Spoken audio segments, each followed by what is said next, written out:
So guys welcome back with ಅನ್ನೋದ videos. ಇನ್ನು direct ವಿಷಯಕ್ಕೆ ಬರ್ತೀನಿ. ಆಡೋ ಅವಕಾಶಕ್ಕಾಗಿ ಟೀಮ್ನ ಬಿಡೋಕ್ಕೆ ಸ್ನೇಹ ರೆಡಿ ಅಂತ ಹೇಳಿ ಬಿಗ್ ಬಾಸ್ ಒಂದು ಪ್ರೋಮೋ ಅಪ್ಡೇಟ್ ಮಾಡಿದ್ದಾರೆ. ನೋಡ್ಕೊಬೋಣ, ಮೆಡಿಟೇನ ಮಾತಾಡೋಣ ಬನ್ನಿ.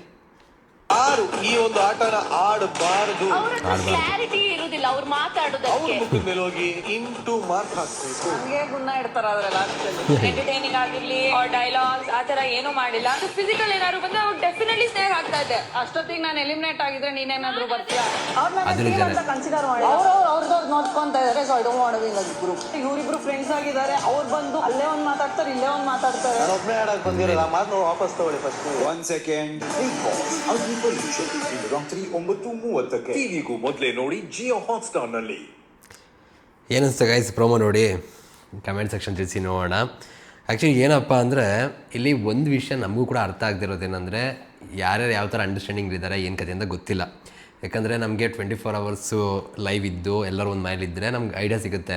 ಏನೋ ಪ್ಲ್ಯಾನ್ ಮಾಡ್ತಿದ್ದಾರೆ, ಸ್ಟ್ರಾಟಜಿ ಮಾಡ್ತಿದ್ದಾರೆ, ಬೇಕು ಅಂತ ಮಾಡ್ತಿದ್ದಾರೆ, ಟಾರ್ಗೆಟ್ ಮಾಡ್ತಿದ್ದಾರೆ, ಅದು ಇವ್ರ ಮಧ್ಯೆ ನಡೀತಿದೆಯಾ ಏನು ಕತೆ ಎಲ್ಲವೂ ಕೂಡ ಐಡಿಯಾ ಸಿಕ್ಬಿಡುತ್ತೆ. ಓಕೆನಾ?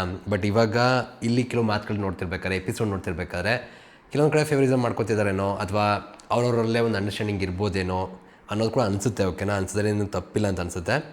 ಬಟ್ ಏನಪ್ಪ ಅಂದರೆ ನಮ್ಗೆ ಅದ್ರ ಬಗ್ಗೆ ಒಂದು ಕ್ಲಾರಿಟಿ ಇಲ್ಲ ಅಷ್ಟೇ. ಆ್ಯಂಡ್ ಇವಾಗ ನೀವು ಕ್ಲಿಯರಾಗಿ ಅಬ್ಸರ್ವ್ ಮಾಡಿದ್ರೆ ಸ್ನೇಹಿತರದ್ದು ಕೂಡ ಅದೇ ಕಂಪ್ಲೇಂಟ್ ರೀತಿ ಕಾಣಿಸಿದೆ. ಬಟ್ ಅದೆಷ್ಟು ಮಟ್ಟ ಸತ್ಯ ಸುಳ್ಳು ಅಂತ ಆ ಕಡೆಯಿಂದ ವಾದ ವಿವಾದಗಳನ್ನ ಮತ್ತು ಎಪಿಸೋಡ್ ನೋಡಿದಾಗ ಕ್ಲಿಯರಾಗಿ ಗೊತ್ತಾಗುತ್ತೆ. ವೆಯ್ಟ್ ಮಾಡಿ ನೋಡೋಣ. ಆ್ಯಂಡ್ ಇವಾಗ ನಮ್ಮ ಬಿಗ್ ಬಾಸ್ ಅವರು ಒಂದು ಅಂದರೆ ಅಗ್ನಿ ಪರೀಕ್ಷೆ ಏನು ನಡೀತಿದೆ ಇಲ್ಲಿ. ಸೊ ಇಲ್ಲಿ ಒಂದು ಟಾಸ್ಕ್ ಕೊಟ್ಟಿದ್ದಾರೆ. ಆ್ಯಂಡ್ ಈ ಆಟ ಆಡೋದಕ್ಕೆ ಯಾರೂ ಯೋಗ್ಯರಲ್ಲ ಅನ್ನೋ ರೀತಿ ಒಂದು ಕಾನ್ಸೆಪ್ಟ್. ಓಕೆನಾ? ಸೊ ಇಂಟು ಮಾರ್ಕು ಆ್ಯಂಡ್ ಬೇಕು ಆಟ ಆಡಬೇಕು ಅಂದರೆ ರೈಟ್ ಮಾರ್ಕ್ ಹಾಕುವಂಥದ್ದು. ಇವಾಗ ನೀವು ಸ್ಕ್ರೀನ್ ಮೇಲೆ ನೋಡ್ತಾ ಇರ್ಬೋದು. ಆ್ಯಂಡ್ ಕ್ಯಾಪ್ಟನ್ ಮೇಲೆ ಸಿಕ್ಕಾಪಟ್ಟೆ ಮುನ್ಸಿರ್ಬೋದು ಅನಿಸುತ್ತೆ ಇಲ್ಲಿರುವಂಥ ಅವ್ರ ಟೀಮ್ ಅವ್ರಿಗೆ. ನಾನು ನೋಡಿದ ಹಾಗೆ ತುಂಬ ಜನ ಆ ಟೀಮ್ ಲೀಡರ್ನ ಇಷ್ಟಪಡ್ತಿಲ್ಲ, ಅದು ಕ್ಲಿಯರಾಗಿ ಗೊತ್ತಾಗ್ತಿದೆ. ಆ್ಯಂಡ್ ಪೂರ್ಣಿಮಾ ಅವರು. ಸೊ ಇಲ್ಲಿ ನೀವು ನೋಡಿದ್ರೆ ನಮ್ಮ ರ್ಯಾಪರ್ ಮಂಜು ಅವರು. ಸೊ ಅವ್ರಿಗೂ 2 ಇಂಟು ಬಿದ್ದಿದೆ. ಇಲ್ಲಿ 3 ಜನ ಟೋಟಲ್ ಆಗ್ತಿರೋವಂಥದ್ದು. ಸೊ ಅವರೊಬ್ರು ಇವರೊಬ್ರು ಇನ್ನೊಬ್ರು ಯಾರು ಹಾಕಿದ್ರು ಅಂತ ನೋಡೋಣ. ಎಕ್ಸ್ಪೈರ್ಡ್ ಅಂತಲೂ ಕೂಡ ಹೇಳ್ತೀನಿ. ಎಪಿಸೋಡ್ ನೋಡ್ತಿರ್ಬೇಕಾದ್ರೆ ಇದೊಂದು ಈ ಥರ ಒಂದು ಸೆಗ್ಮೆಂಟ್ ಬಂದರೆ ಪಕ್ಕ ಹಿಂಗೆ ಆಗ್ಬೋದು ಅಂತ ಅನಿಸುತ್ತೆ. ನೋಡೋಣ ಕಾರಣಗಳು ಏನು ಕೊಡ್ತಾರೆ ಹೆಂಗಂತಿದೆ. ಓಕೆನಾ? ಇದಾದಮೇಲೆ ನಮ್ಮ ಹೆಲ್ಮೆಟ್ ಮ್ಯಾನ್ ಅವ್ರಿಗೂ ಕೂಡ ಬಿದ್ದಿದೆ. ಆ್ಯಂಡ್ ಇದು 2ನೇ ಟೀಮ್, ಇನ್ನೊಂದು ಟೀಮು. ಸೊ ಇಲ್ಲಿ ಸ್ನೇಹ ಅವ್ರ ಕಡೆಯಿಂದ ನಿಮಗೆ ಏನನ್ಸುತ್ತೆ ಗೈಸ್? ಅವ್ರು ಹೇಗೆ ಆಟ ಆಡ್ತಾರೆ ಏನನ್ಸುತ್ತೆ? ಇನ್ನೂ ಅವ್ರಿಗೆ ಆಪರ್ಚುನಿಟಿ ಇನ್ನೂ ಕೊಡಬೇಕಾಗಿತ್ತು ಅಂತ ಅನಿಸುತ್ತೆ. ಬಿಕಾಸ್ ಪ್ರೂವ್ ಮಾಡ್ಕೊಳ್ಳೋಕ್ಕಾದ್ರೂ ಅವಕಾಶಗಳು ಸಿಕ್ಕರೆ ಚೆನ್ನಾಗಿರುತ್ತೆ ಅಂತ ಕೂಡ ಅನಿಸುತ್ತೆ ನನಗೆ. ಆ್ಯಂಡ್ ಇಶಾ ಅವ್ರು ಅನಿಸುತ್ತೆ ಅವರು. ಸೊ ಅವ್ರು ಆಗ್ತಿರುವಂಥದ್ದು. ಆ್ಯಂಡ್ ಇವರಿಬ್ಬರು ಮಧ್ಯೆ ಒಂದಿಷ್ಟು ವಾದ ವಿವಾದಗಳು ನಡೀತಾನೆ ಇರುತ್ತೆ. ಆ್ಯಂಡ್ ಇಲ್ಲಿ ನೀವು ಅಬ್ಸರ್ವ್ ಮಾಡಿದ್ರೆ ಇವರ ಒಂದು ಹಣೆಯಲ್ಲೂ ಕೂಡ ರೈಟ್ ಮಾರ್ಕ್ ಇದೆ, ಇಂಟು ಮಾರ್ಕ್ 2 ಇದೆ. ಸೊ ಇಂಟ್ರೆಸ್ಟಿಂಗ್ ಆಗಿದೆ. ಆ್ಯಂಡ್ ಇಲ್ಲಿ ಕೂತಿರೋದು ನೀವು ನೋಡ್ತಾ ಇರ್ಬೋದು ಕ್ಲಿಯರಾಗಿ. ಒಟ್ಟಿನಲ್ಲಿ ಒಂದು ಅಸಮಾಧಾನ ಅನ್ನೋದು ಕ್ಲಿಯರಾಗಿ ಗೊತ್ತಾಗ್ತಿದೆ ಟೀಮಲ್ಲಿ. ಆ್ಯಂಡ್ ಒಂದು ಟೀಮ್ ಅಂತ ಬಂದಾಗ ಒಂದು ಒಗ್ಗಟ್ಟು ಅನ್ನೋದು ಇರಬೇಕು. ಅದು ಈ ನಮ್ಮ ಬಿಗ್ ಬಾಸ್ ಇವಾಗ ಅಗ್ನಿ ಪರೀಕ್ಷೆ ನಡೆಸಿದರೆ ಈ ಟೀಮ್ಗಳಲ್ಲಿ ಅದು ಕಾಣಿಸ್ತಾ ಇಲ್ಲ. ಆ್ಯಂಡ್ ಜೊತೆಗೆ ಒಂದೇನಪ್ಪ ಅಂದರೆ ಇವಾಗ ಸಿಚುವೇಶನ್ ಆಗಿದೆ ಅಂತಲೇ ಹೇಳಬೇಕು. ಮಾತಾಡಿದ್ರೇ ಹೈಲೈಟ್ ಆಗ್ತೀವಿ ಅಥವಾ ಮಾತಾಡಲೇ ಬೇಕಾಗಿರುವಂಥ ಸಿಚುವೇಶನ್ ಇರೋದ್ರಿಂದ ನಮ್ಮ ಕಾಮನ್ ಪೀಪಲ್ ಕೂಡ ಅದೇ ರೀತಿ ಮಾಡ್ತಾರೆ ಅಂತ ಕೂಡ ಹೇಳ್ಬೋದು. ಪಾಯಿಂಟ್ ಇಟ್ಕೊಂಡು ಮಾತಾಡಿದ್ರೆ ತಪ್ಪೇನಿಲ್ಲ. ಓಕೆನಾ? ನಮ್ಮ ಇಲ್ಲಿ ನೋಡ್ತಾ ಇರ್ಬೋದು ನಮ್ಮ ಲೀಡರು. ಸೊ ಅವ್ರಿಗೂ ಕೂಡ ಇಂಟು ಮಾರ್ಕ್ ಬಿದ್ದಿರುವಂಥದ್ದು. ಆ್ಯಂಡ್ ಇವ್ರಿಗೆ 2 ಮಾರ್ಕ್ ರೈಟ್ ಮಾರ್ಕ್ ಬಿದ್ದಿದೆ. ಸೊ ಯಾರೂ ಬೇಡ ಅಂತ ಹೇಳಿಲ್ಲ, ಬಿಕಾಸ್ ಸ್ಟ್ರಾಂಗ್ ಇದ್ದಾರೆ, ಗೇಮಲ್ಲಿ ಚೆನ್ನಾಗಿ ಆಡ್ತಾರೆ. ಹಾಗಾಗಿ ಸೊ ಇದಿಷ್ಟು ಈ ಪ್ರೋಮೋದಲ್ಲಿ ಇವಾಗ ಇರುವಂಥ ವಿಷಯಗಳು. ಆ್ಯಂಡ್ ಒಂದಿಷ್ಟು ಮಾತುಕತೆಗಳಿದೆ. ಸೊ ಆ ಪ್ರೋಮೋ ನೋಡ್ತಾ ರಿಯಾಕ್ಷನ್ ಕೊಡ್ತಾ ಮಾತಾಡ್ತಾ ಹೋಗೋಣ ಬನ್ನಿ. ಯಾರು ಈ ಒಂದು ಆಟನ ಆಡಬಾರದು. ಆ್ಯಂಡ್ ಇವಾಗ ಏನಕ್ಕೆ ಈ ಥರ ಒಂದು ಟಾಸ್ಕ್ಗಳನ್ನ ಕೊಡ್ತಾರೆ ಅಂದರೆ ಈ ಥರ ಸಿಚುವೇಶನ್ಗಳನ್ನ ತರೋದಕ್ಕೆ.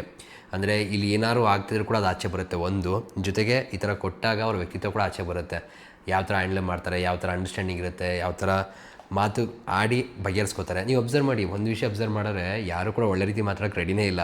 ಅಂದರೆ ಎಲ್ಲರಿಗೂ ಒಂದು ಐಡಿಯಾ ಇದೆ ಬಿಗ್ ಬಾಸ್ ಹೇಗೆ ಅಥವಾ ಅಗ್ನಿ ಪರೀಕ್ಷೆ ಹೇಗೆ ಹೋಗ್ಬೋದು ಏನು ಕತೆ ಅಂತ. ಓಕೆನಾ?